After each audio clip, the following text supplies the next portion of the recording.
Lenguaje, salud, sexo y violencia que pueden ser escuchados por niños, niñas y adolescentes sin supervisión de sus madres, padres, representantes o responsables.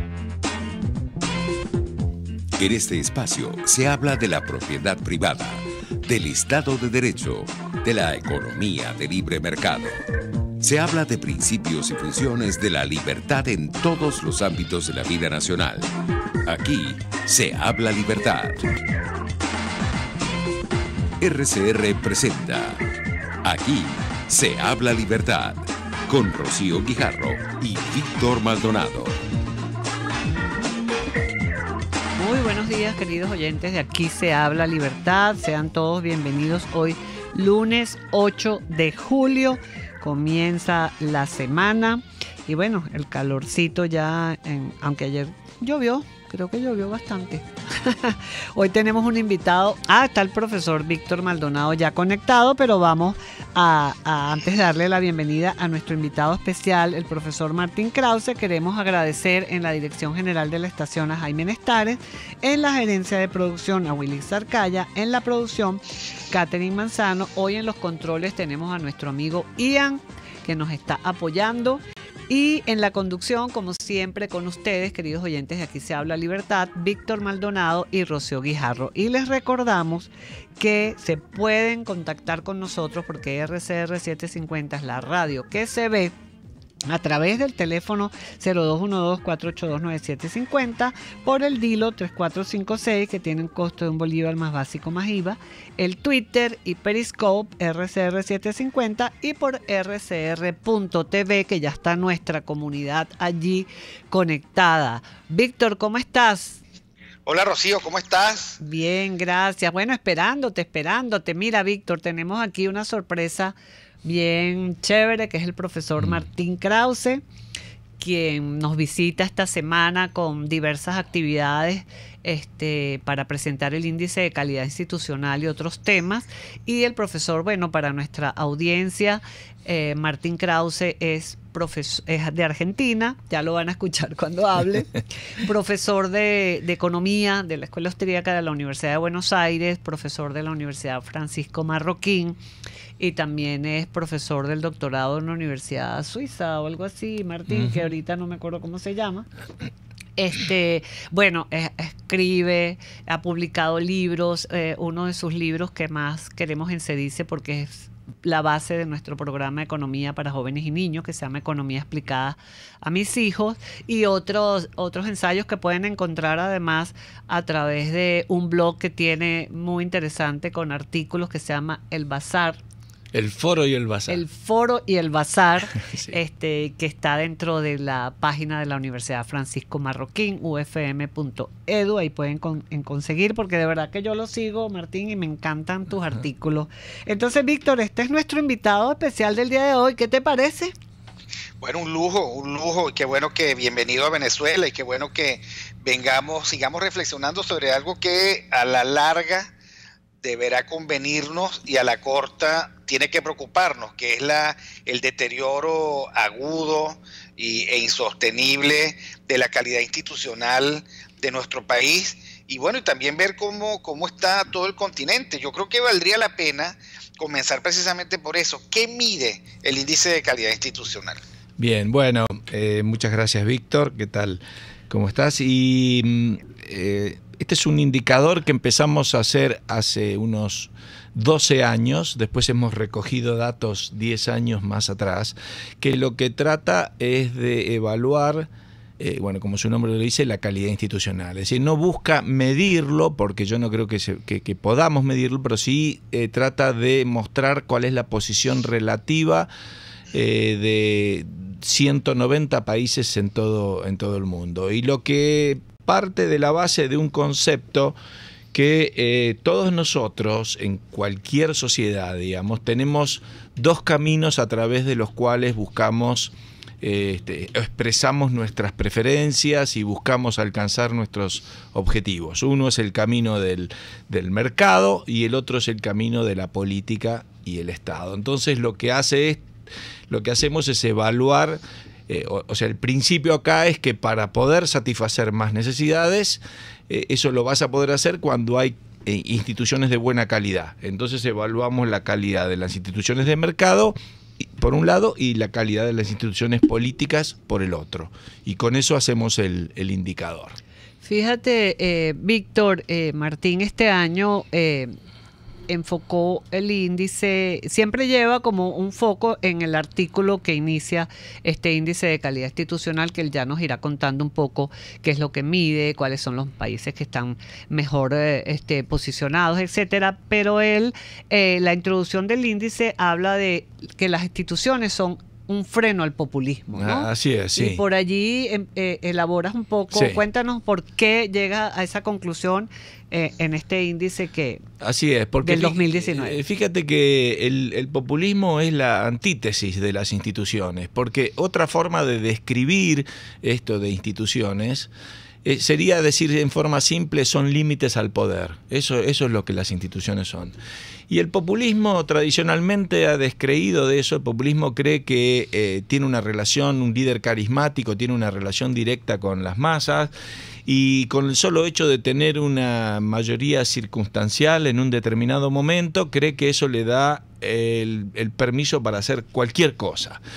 Esto se refleja, yo lo comento ahí, por ejemplo, se reflejó muy bien cuando Cristina Fernández de Kirchner resultó reelecta con un 54% de los votos. Esa misma noche que estaba festejando con su gente, y toda la estaba viendo por televisión, y ella se acerca al micrófono y le dice a uno de los que estaban ahí, le dice: ahora vamos por todo.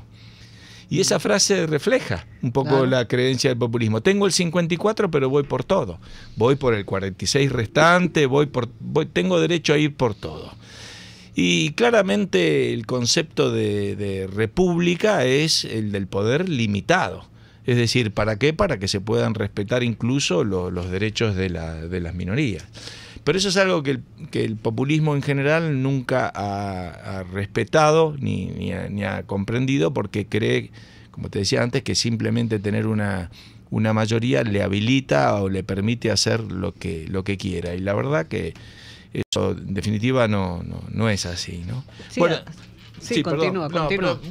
Pero el populismo en América Latina ha cambiado, porque tradicionalmente el populismo eran líderes en nuestros países que no tenían demasiada definición ideológica.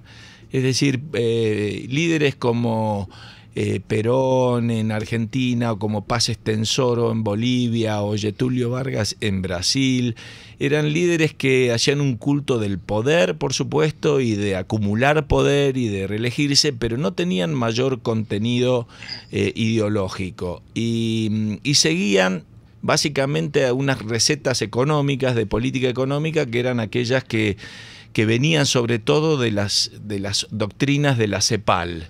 La CEPAL es la Comisión Económica para América Latina, un organismo, bueno, supuestamente un organismo internacional, pero que durante todas esas décadas, década del 40, década del 50 y 60, empezó a desarrollar toda una serie de propuestas de política económica que eran las que impulsaba el populismo. Esto era sustitución de importaciones, cerrar la economía, industrialización forzada, impulso al gasto público y al consumo.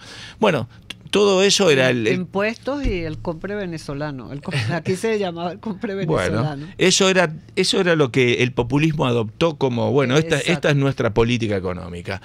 Y todo eso colapsó en los años 80 porque esas políticas populistas colapsaron en la hiperinflación.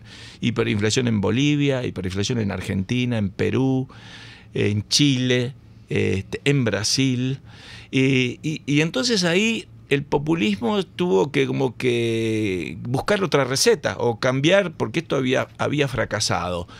Entonces tuviste ahí un populismo, una reacción a esto, y un populismo en los 90 que era el populismo de, bueno, vamos a hacer privatizaciones, vamos a lo que fue llamado después neoliberalismo, digamos, pero eso entonces era Menem, era Salinas de Gortari en México. algunos de los viejos populistas se reciclaron a esto. Por ejemplo, Paz Estenssoro, que había sido un populista tradicional, de pronto en otro mandato era un populista neoliberal. Alan García, el mismo Carlos Andrés exactamente, Pérez. Alan García también, todos ellos se reciclaron ahí en los 90. Quiere decir que tuviste, llamarlo así, ahora un populismo de derecha, digamos. Y como reacción a eso, después viene el populismo, en los 2000 viene el populismo de izquierda. Entonces ahora vos tenés en América Latina este fenómeno del populismo, ahora con una carga ideológica que antes no tenía tanto, y tenés entonces un populismo o de derecha o un populismo de izquierda, ¿no? Está interesante ese abordaje que haces ahí, que cómo emplea las ideologías de forma instrumental, ¿no? Exacto. Ahora, lo interesante es que estos populismos siempre corroen las instituciones. O sea, al final las decisiones las toman de manera autoritaria, las promesas son expansivas, el providencialismo siempre está presente y América Latina siempre está como muy coja de instituciones que sean capaces de frenar esos personalismos, esos caudillismos, esas ideologías que son tan desbordantes, ¿no? Así es, sí. Bueno, de hecho, fíjate que se ha dado un fenómeno en América Latina en los últimos años que nosotros recogemos en ese índice y que sale ahí. Aquellos países que han seguido un camino claramente populista han caído y deteriorado su calidad institucional en forma notable. Pero hay algunos países que han podido quedar un poco al margen de esto. Y son países que mantienen una calidad institucional relativamente buena y que han tenido, por lo tanto, una performance bastante destacada en términos de progreso. Entonces, dentro de América Latina hay países como Chile, como Costa Rica, como Uruguay, incluso Perú, que han un poco esquivado, digamos, esos males del populismo, mantienen una calidad institucional razonable y han progresado bastante todo este tiempo, ¿no? Sí, es cierto. Bueno, y se demuestra que esos países que tienen estos sistemas populistas, socialistas, bueno, la calidad institucional es terrible, ¿no? Desgracia Venezuela, ¿no? Así es. Bueno, la verdad que sí, no voy a decir nada que nadie no sepa aquí, pero sí, la posición ha caído muchísimo a punto tal de que nuestro indicador aparece en el puesto 183 de 192 países, ¿no? O sea que bien abajo, ¿no? Bueno, y lo vivimos los venezolanos todos los días, pues. Y ahí arriba de eso, mira, las últimas 3 posiciones desde que empezamos a hacer... Siempre hay algo curioso en este índice, hay ciertos... El cambio institucional es un cambio que necesariamente es lento, no se produce de la noche a la mañana.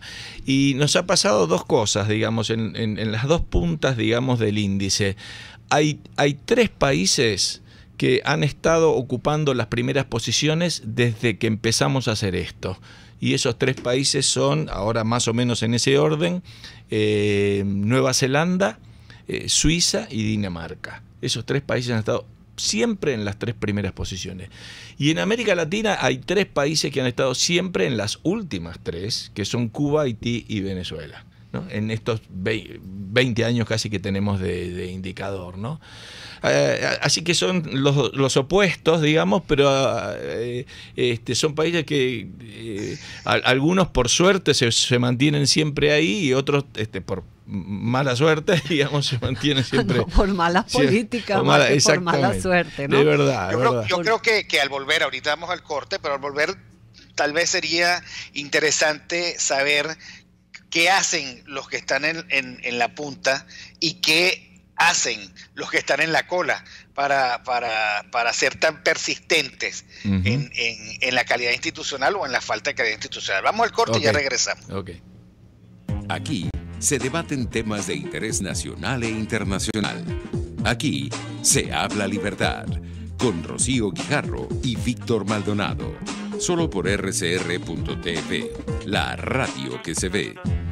Sintonícenos a través de Periscope @RCR750, la radio que se ve. Las tortas de esos cumpleaños y ocasiones especiales son de la pastelería del Corso y la pastelería Tartufo, de arequipe, de guanábana, marmoleada, las rellenas con crema y Nutella, la de trufas, casatina o la rosca de fresas con chocolate.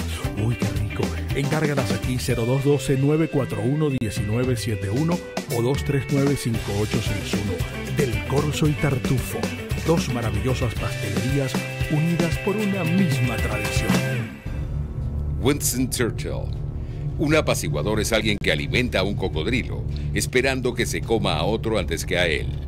Puedes seguirnos en nuestras redes sociales. En Twitter, @RCR750, la radio que se ve. A mitad de tarde, disfrute de una amena tertulia, acompañada del análisis preciso del acontecer nacional e internacional. La Linterna, con Diego Bautista Urbaneta. Relájese al son de buena música, participe y forme parte de este espacio. La Linterna, de lunes a viernes, a partir de las 2 de la tarde, por RCR 750 AM. Ideas para alcanzar un país con libertad económica, democracia política y seguridad jurídica. Aquí se habla libertad, con Rocío Guijarro y Víctor Maldonado. Solo por RCR.tv, la radio que se ve. Continuamos entonces con Aquí se habla libertad y nuestro invitado especialísimo, el profesor Martín Krause. Y Víctor te había dejado una pregunta, ¿no? Sí. Y después yo quería también que le explicaras a nuestra audiencia, Martín, el concepto de instituciones, porque según, académicos como Douglas North y otros, hacen una división de las instituciones, las formales y las no formales. Así es, sí. Y quería que le explicaras con tu capacidad pedagógica a nuestra audiencia todo esto. Ok. Bueno, en principio hay que definir el concepto de institución. Y esto lo tomamos de un área de la economía que se llama economía institucional, que vos bien mencionaste, tiene un papel importante que fue el Premio Nobel de Economía, Douglas North, etc. Bueno, institución, primero hay que aclarar que es distinto del uso que regularmente le damos a la palabra, porque muchas veces usamos la palabra institución para lo que es en realidad una organización. Por ejemplo, hablamos de un club de fútbol y decimos que es una institución, o hablamos de una universidad y decimos que es una institución. Y en realidad eso son organizaciones. Es decir, una organización es un conjunto de gente que está ahí porque tiene un objetivo en común. Las instituciones, desde la perspectiva de la economía institucional, son más bien las reglas de juego. Es decir, para seguir un poco con la alegoría del fútbol, la FIFA es una organización, no sé, la Unión de Fútbol o la Asociación de Fútbol de Venezuela es una organización, los clubes son organizaciones, pero las reglas que vinculan a la FIFA con la asociación local y con los clubes, ese conjunto, ese marco de reglas, es el marco institucional en este caso, del deporte. Entonces, acá cuando hablamos de instituciones estamos hablando de eso, de las reglas de juego que existen en la sociedad, que como vos bien dijiste, las son de dos tipos. Unas reglas son formales y otras son informales. Las formales son aquellas que las dicta algún organismo, por ejemplo una asamblea, las dicta, están escritas normalmente, tienen alguna agencia que controla su cumplimiento y hay algún tipo de sanción por su incumplimiento. Mientras que las formales no hay una agencia que las dicte, sino que es simplemente las normas que la gente sigue sin que nadie las haya dictado. No hay una agencia que lo controle, sino que es la misma gente la que controla su aplicación. Normalmente no están escritas. Y para darte un ejemplo de esto, muchas veces encontrás en nuestras sociedades que existen las dos cosas, normas formales y normas informales. Y el mejor ejemplo que hay aquí o en mi ciudad y en muchas otras, por ejemplo, es el tema del tránsito. Por ejemplo, en la ley, yo estoy seguro de que si leo la ley de tránsito, es más o menos parecida de la que debo tener en Buenos Aires. No va a ser muy diferente. esa es la norma formal, pero la informal es distinta. Y entonces tengo que aprenderla. Por ejemplo, cuando venimos para acá, está claro que de pronto el rojo de los semáforos es algo que es optativo. No están funcionando. No es una norma. Entonces uno tiene que tener sentido común para decir, el rojo ¿me está diciendo que pare o me está diciendo de que puedo pasar? Bueno, el color no me lo dice por sí mismo, entonces yo tengo que tratar de entender eso. Quiere decir que la norma informal es distinta de la norma formal. Bueno, lo cierto es que todos los países tienen ambas cosas, tienen en mayor o menor proporción, y ese conjunto de normas formales e informales puede fomentar más el progreso de una sociedad o no, o puede llevarla al estancamiento. Entonces lo que nosotros hacemos es, bueno, estudiar eso, cuáles son los elementos que podemos tomar para evaluar la calidad de las instituciones políticas y cuáles aquellas que permiten un mejor funcionamiento del mercado y de la economía. Y así lo que hacemos entonces es, bueno, a ver cómo les va a los países en cada uno de estos indicadores y sacamos una especie de ranking relativo. Esto es como si fuera cuando ves la tabla de nuevo del campeonato de fútbol. Hay uno que está primero y hay uno que está último. Ahora, yo no digo que el primero sea 10, tenga un 10, ni el último tenga un 0. Simplemente digo que va primero. Claro, claro. Va mejor, le va mejor, el otro le va peor.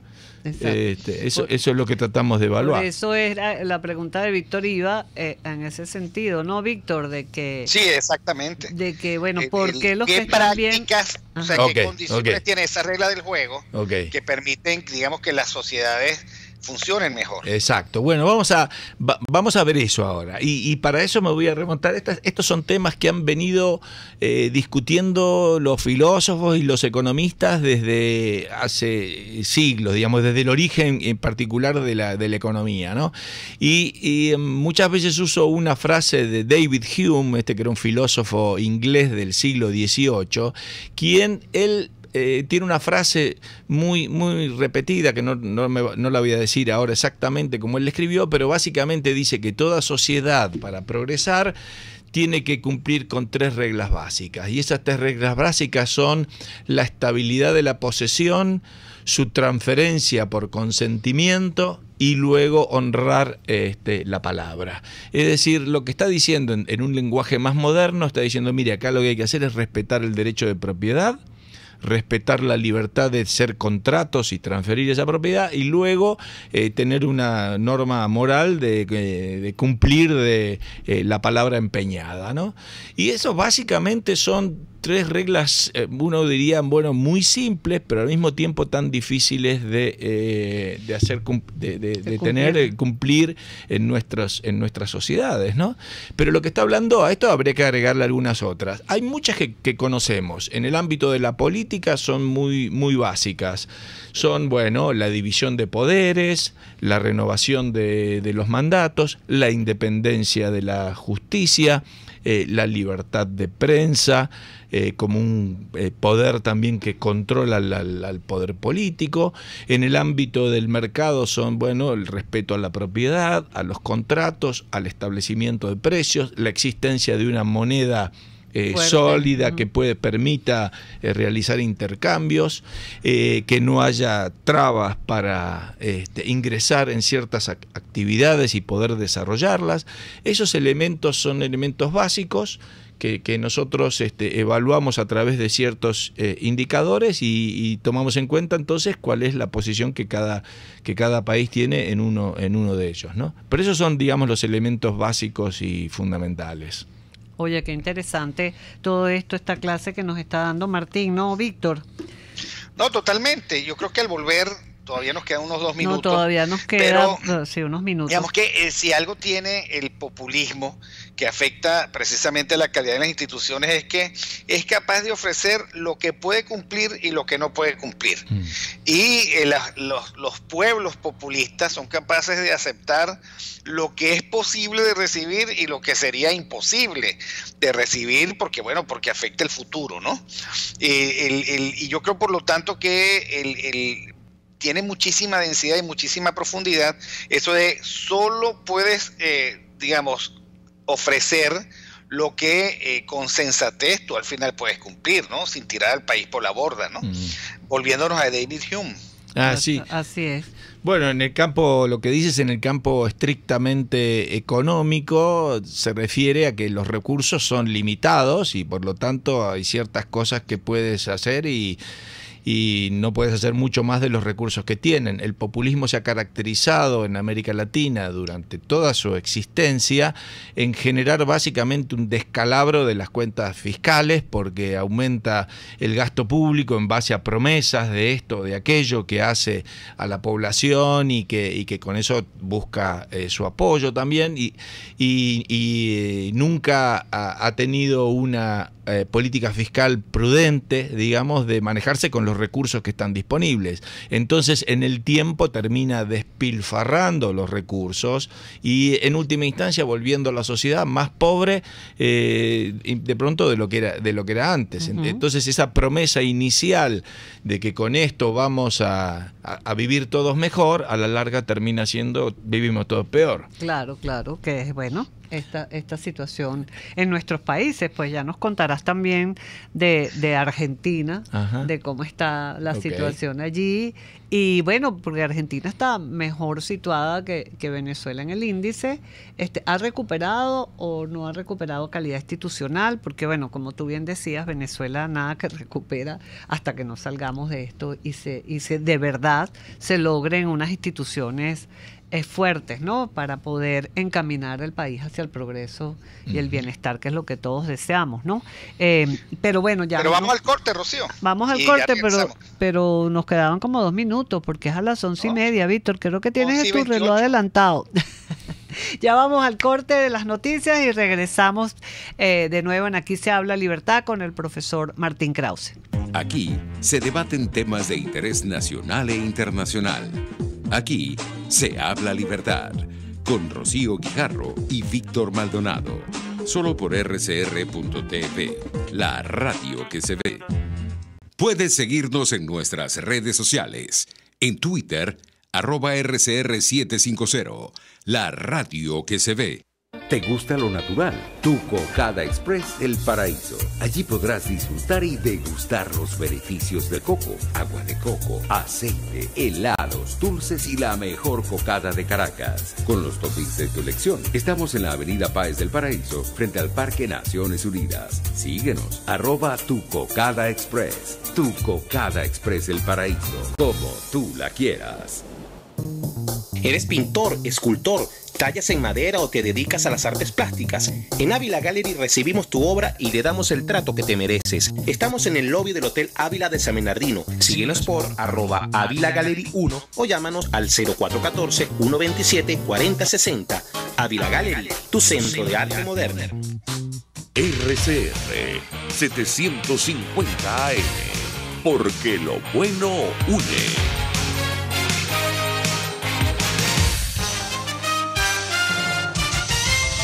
Informe RCR presenta titulares.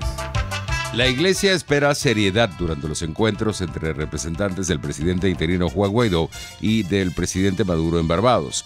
Joel García, abogado del diputado Juan Requesens, quien está detenido en la sede del SEBIN, señaló que no lo sorprendió el informe que presentó la alta comisionada para los derechos humanos de la ONU, Michelle Bachelet. Yo, por el contrario, confiaba que Bachelet, dada las entrevistas que tuvo, el equipo técnico que con anterioridad estuvo y con el que se encuentra todavía en el país y con quien tuvimos oportunidad de conversar y mostrarle con expediente en la mano sobre las particularidades de lo que está sucediendo en Venezuela, no dudaba de que ese informe iba a reflejar la radiografía de Venezuela. Tal y como es ese informe, no es ni siquiera una fotografía, no es ni siquiera un dibujo, es la radiografía de lo que sucede en Venezuela y que está presentándose ahora ante el mundo, pues sabemos que las Naciones Unidas es el foro internacional por excelencia donde están todos los países representados. En España investigan la presunta falsificación de documentos para que ciudadanos de Venezuela obtuvieran el permiso de residencia en ese país europeo. En internacionales, el Papa Francisco afirma que los migrantes son antes que nada seres humanos. Y en los deportes, en las grandes ligas, el receptor venezolano de los Piratas de Pittsburgh, Francisco Cervelli, da por concluida su actividad en el puesto de receptor luego de haber sufrido su sexta conmoción cerebral. 11:35 minutos.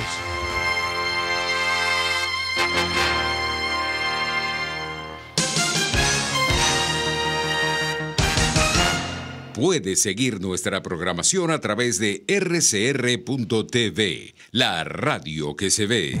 Usted está escuchando Aquí se habla libertad, con Rocío Guijarro y Víctor Maldonado.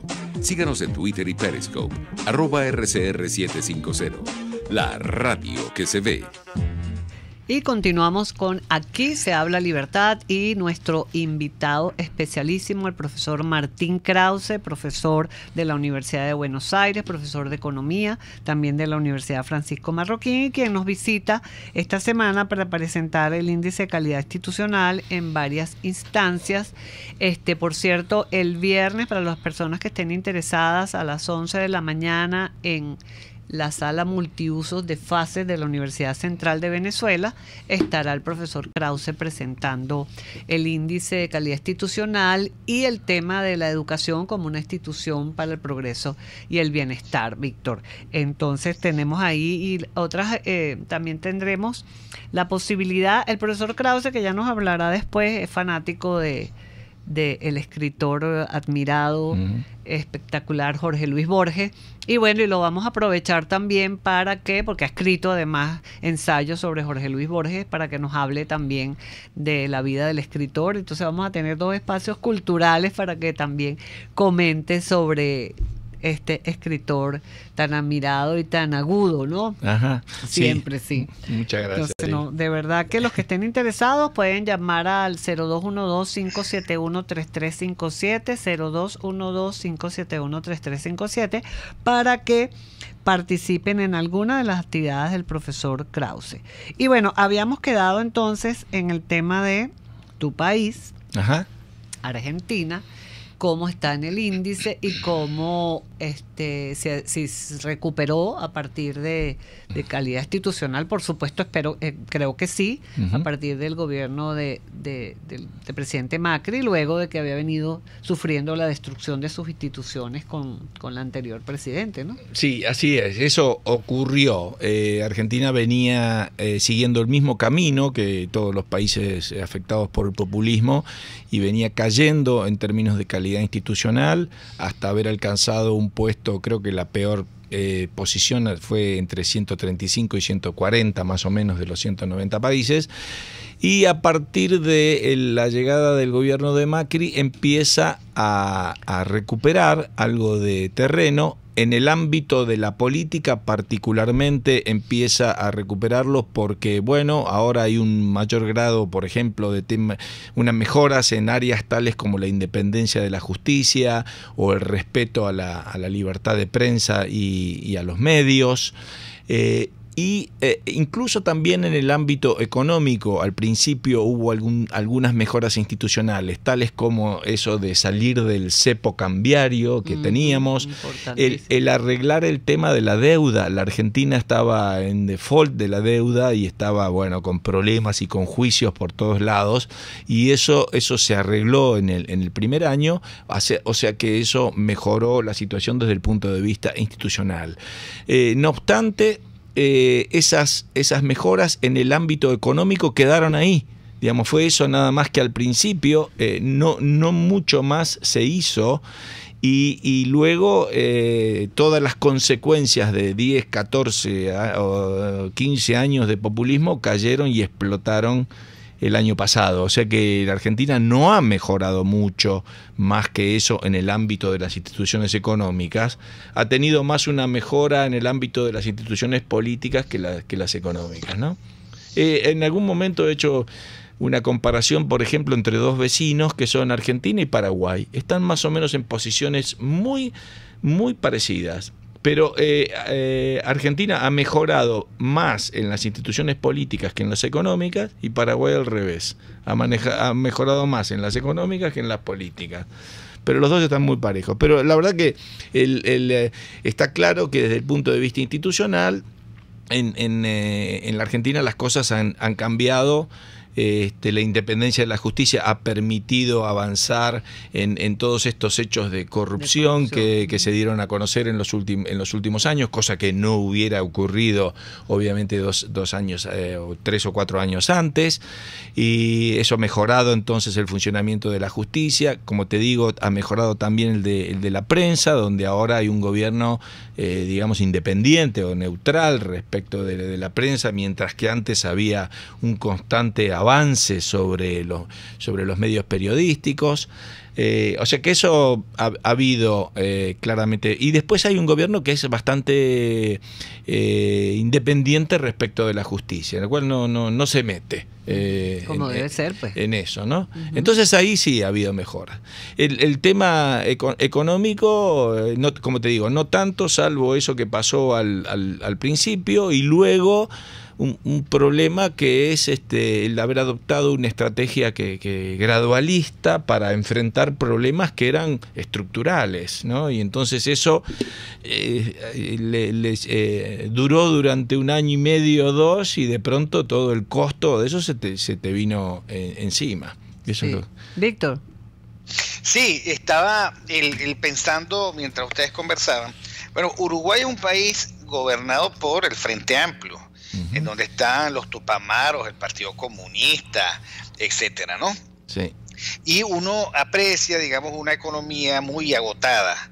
Hay un monopolio público que creo que se llama ANCAP, que es el monopolio del hidrocarburo, los cementos, y los alcoholes.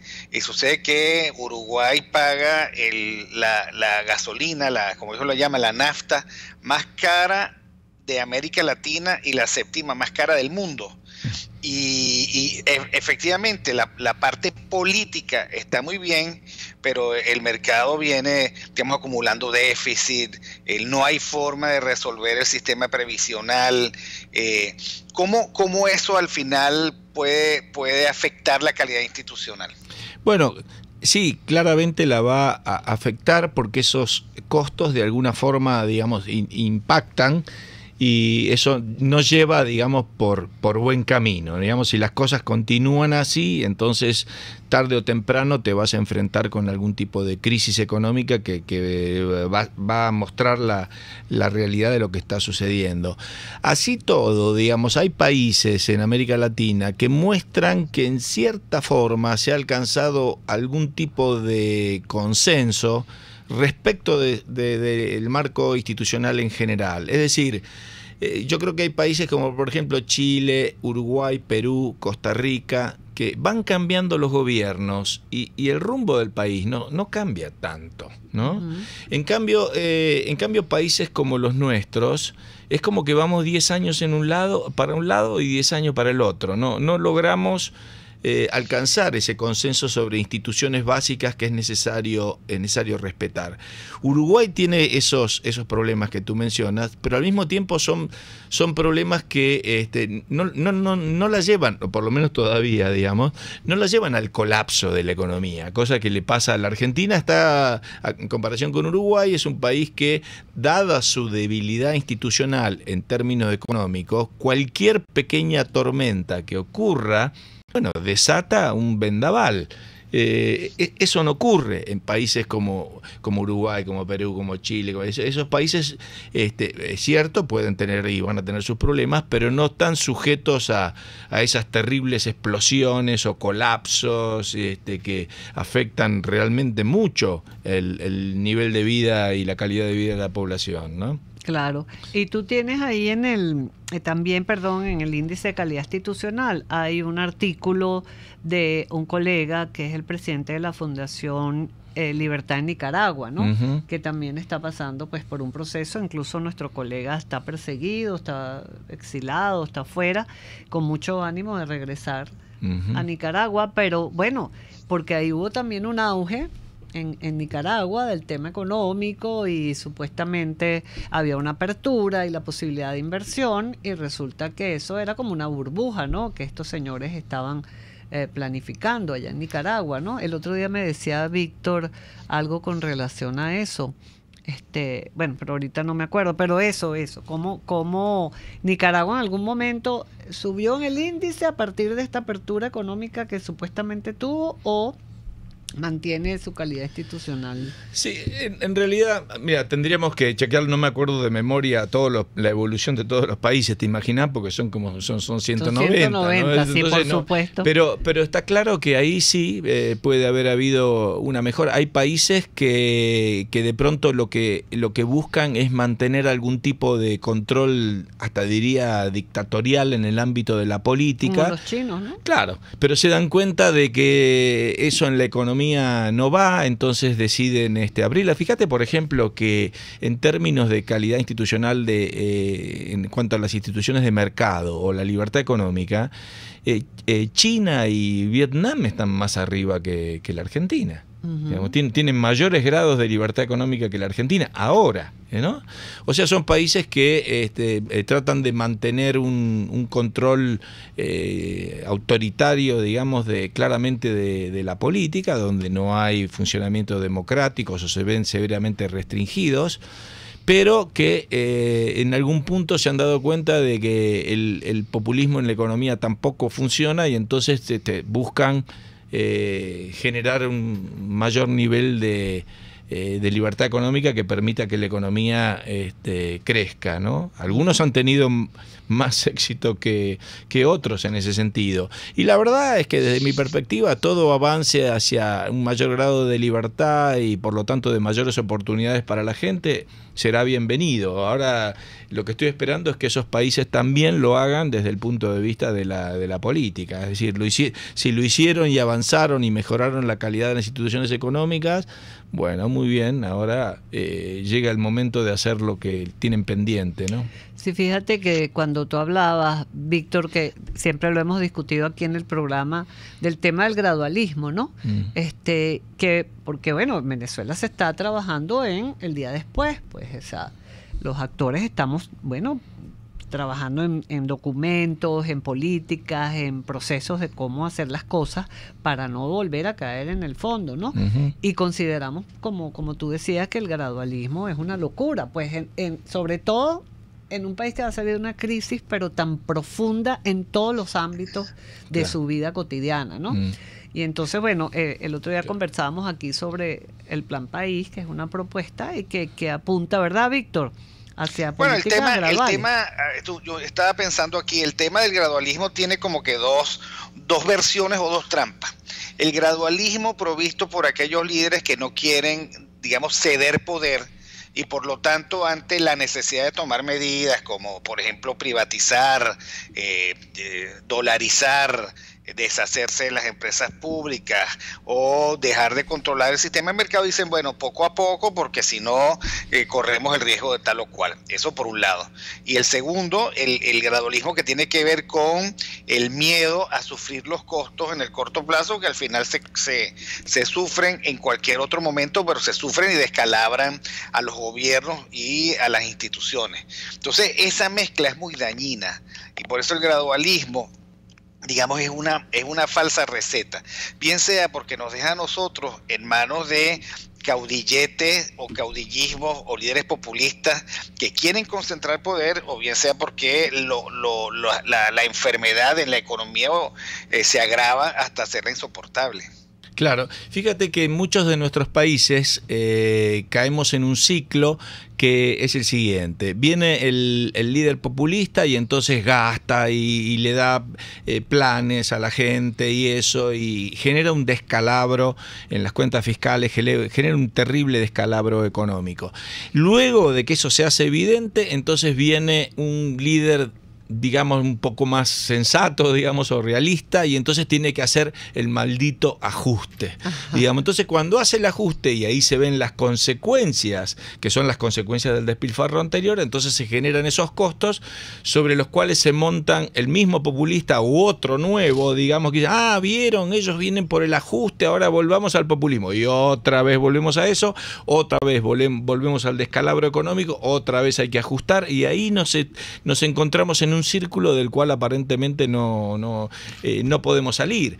La verdad es que lo que son graduales siempre, obviamente, son los resultados. Los resultados van a ser graduales, pero lo que está en discusión es si el plan que se va a presentar es un plan que dice, bueno, vamos a ir haciendo reformas en la medida que podamos y a la larga nunca terminan haciendo nada, o un plan en el cual dice, miren, esto es lo que vamos a hacer, acá vamos a tomar estas medidas, es un plan que abarca todos los problemas económicos de la sociedad, lo aprobamos y lo anunciamos ahora, lo empezamos a implementar, obviamente hay ciertas cosas que se van a ir implementando y que van a dar resultados en el tiempo. Vos cuando estás hablando, por ejemplo, decir, bueno, vamos a dolarizar, bueno, eso lo podés hacer relativamente rápido. Ahora vamos a privatizar, no sé, eso te va a llevar un tiempo, porque tenés que hacer que licitar, que claro, etcétera, etcétera. Entonces, que sea totalmente transparente. Obviamente, pues. pero lo importante es, sobre todo porque cambia las expectativas de la gente, es el anuncio de un paquete completo, ¿no? Y el ejemplo que siempre hemos tenido históricamente de esto era ¿te acuerdas? El de la reforma alemana de Ludwig Erhard. Pero de eso nos vas a hablar ahora para nuestros minutos finales, okay, para que cuentes un poco y dejando un mensaje de que sí se puede, pues si otros países lo lograron, okay, sí se puede. Vamos a ir al corte y regresamos entonces con Aquí se habla libertad y el profesor Martín Krause y Rocío Guijarro y Víctor Maldonado. Aquí se debaten temas de interés nacional e internacional. Aquí se habla libertad, con Rocío Guijarro y Víctor Maldonado. Solo por rcr.tv, la radio que se ve. Puedes seguir nuestra programación a través de rcr.tv, la radio que se ve. Para tus celebraciones privadas, familiares, laborales o de graduación, te recomiendo el restaurante Lolo. Acércate y pide tu presupuesto y ponle música, decoración, pasapalos, comida y más a tu celebración. Acércate y coordina para que tu celebración sea inolvidable y degustes exquisitos platos nacionales e internacionales. Avenida Teresa de la Parra en Santa Mónica, calle Rufino Blanco Fombona a la derecha después del centro comercial. Bar restaurante Lolo, poquito, pero sabroso. En RCR somos vanguardia. Toda la programación de tu RCR también la puedes seguir a través de la internet. Audio y video en tiempo real. Noticias y mucho más. No te pierdas ni un segundo de nuestra programación. No hay excusa ni cadena que valga para que dejes de escucharnos. Ingresa a rcr.tv, la radio que se ve. Ideas para alcanzar un país con libertad económica, democracia política y seguridad jurídica. Aquí se habla libertad, con Rocío Guijarro y Víctor Maldonado. Solo por rcr.tv, la radio que se ve. Aquí estamos de vuelta en Aquí se habla libertad con el profesor Martín Krause y nos iba a contar entonces la experiencia alemana. Sí, porque... Y el profesor Ludwig Erhard, quien puso punto final a esa crisis de hiperinflación horrible que tenía Alemania después de la Segunda Guerra Mundial. Sí, ese es un ejemplo que siempre nos ha llamado, lo hemos tomado así claramente como un ejemplo para esos casos, porque fíjate lo que era heredar una economía como la economía nazi, que había sido una economía absolutamente controlada, la gente tenía tarjetas de racionamiento, todos los precios controlados y por lo tanto como estaban los precios controlados las cosas, los bienes no existían, había escasez total y había terminado la guerra y habían transcurrido 2 o 3 años y seguían tratando de ver cómo gradualmente manejaban o arreglaban ese sistema hasta que nombran un ministro de Economía, un señor que se llamó Ludwig Erhard, y él decide aplicar un programa de shock. Y entonces un día de la noche a la mañana libera todos los precios y promueve una reforma monetaria por el cual cambiaban el marco por una moneda nueva. Todo eso junto, ¿no? Y en ese momento Alemania, la Alemania occidental, estaba gobernada, no, en realidad los gobernantes en última instancia eran las potencias ocupantes, eran Inglaterra, Francia, Estados Unidos. Y este ministro de Economía simplemente implementó esto, lo anunció de la noche a la mañana, y la anécdota es que lo llama un general norteamericano, el general Clark, y ese general le dice: mire, señor Earhart, a mí me dicen mis asesores de que esto va a generar, no va a funcionar. Y él le dice: mire, no se preocupe, mis asesores me dicen lo mismo, pero va a funcionar, no se preocupe. Y efectivamente, a partir de ese momento cambió las perspectivas. La gente en una economía de racionamiento, lo único que estaba era a ver dónde consigo esto, dónde consigo aquello, dónde voy a cambiar aquello. Y de la noche a la mañana cambió sus perspectivas y se dio cuenta, bueno, ahora lo que hay que hacer es trabajar, producir, y el país en pocos años produjo eso que se llamó el milagro alemán, y 10 años después de la guerra Alemania volvía a ser el país más rico del continente europeo. Pero de nuevo, ahí hubo un golpe de decir, bueno, cambiamos el rumbo y en una forma que nadie va a poder dudar de esto, y vamos a generar los incentivos para producir, para aprovechar toda la riqueza y la creatividad que tiene la gente, que mientras tanto la está despilfarrando, viendo que a dónde consigue que el cupón de aquello o que el plan de aquello, y eso no nos lleva a ninguna parte, ¿no? Así es, si la gente pues se va ajustando, nos vamos ajustando pues, porque puede ser una parte de sacrificio pues al comienzo, pero ya después vamos a ir viendo y disfrutando pues la mejora, ¿no? Y yo veo que la gente tiene esa capacidad, porque por ejemplo te digo las experiencias que uno ve, te encuentras a los venezolanos que están ahora repartidos por toda América Latina, de gente capaz, son jóvenes muy buenos, son jóvenes educados, son jóvenes creativos, trabajadores. Entonces esa gente tiene todo el potencial para generar riqueza y producción en un país. Víctor, ¿ibas a comentar algo? No, bueno, sí, si los sacrificios son con propósito, o sea, en el marco de instituciones y reglas de juego claras, la gente es capaz de hacerlo. El problema es cuando no son sacrificios sino penurias, ¿no? Que tiene que ver con esos marcos abiertos de incertidumbre que tanto daño nos hace y que, bueno, que ha provocado una diáspora brutal en el caso de los venezolanos. Así es, así es. Bueno, no sabe el placer que nos ha dado tener a Martín Krause aquí en el programa. Bueno, muchas gracias. Bueno, más pedagogía imposible para nuestra audiencia, Víctor, y invitamos a nuestros oyentes a que pueden bajar este índice de calidad institucional de la página de cedice.org.be, ponen en el buscador índice de calidad institucional y para sorpresa sale rapidito el de Cedice, el que está colocado en la página de Cedice. Y lo pueden consultar allí, está súper detallado. Además el profesor Krause toma pues de todos los índices que hay en el mundo para poder medir esto, y van a ver pues desde el año 2010 fue que empezaste.